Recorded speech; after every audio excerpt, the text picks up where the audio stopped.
Là, je suis quand même assez en colère.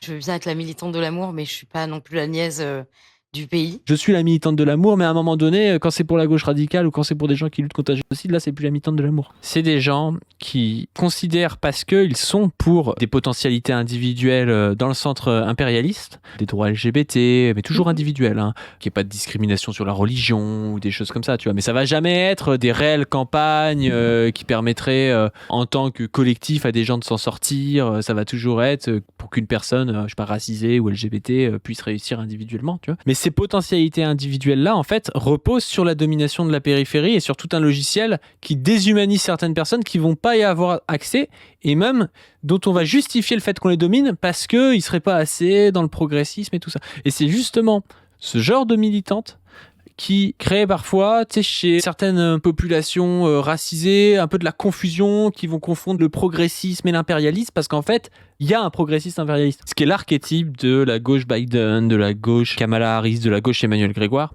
Eux, ils sont pour les droits individuels, mais ils vont jamais être pour, je sais pas, les droits des Iraniens à être maîtres dans leur pays, le droit des Palestiniens à être maîtres dans leur pays, parce qu'en fait, pour eux, les Iraniens et les Palestiniens, c'est quand même des gens qui ne respectent pas le droit des femmes, et donc les bombarder, c'est pas si grave que ça, quoi. En fait, ils ne sont pas progressistes, mais ils tiennent une dissymétrie qui les fait passer pour progressistes quand ils obligent la périphérie à l'être beaucoup moins. Les penseurs comme Amilcar Cabral, Samir Amin montrent qu'en fait le développement et le soi-disant sous-développement de la périphérie vient non pas d'un retard de phase, mais de ce rapport dissymétrique. Pour pouvoir exploiter, il faut qu'il soit sous-développé. Le développement même des droits individuels, etc., est empêché par cette exploitation et le fait de contenir ces pays-là dans le sous-développement. Et les vrais pays socialistes, on parle de Cuba en ce moment, c'est important, qui sont ceux qui ont le plus repris leur force productive, sont ceux aussi qui ont dépénalisé l'homosexualité, sont à la pointe avancée dans la périphérie sur aussi ces droits-là. Il n'y a pas de contradiction entre les deux.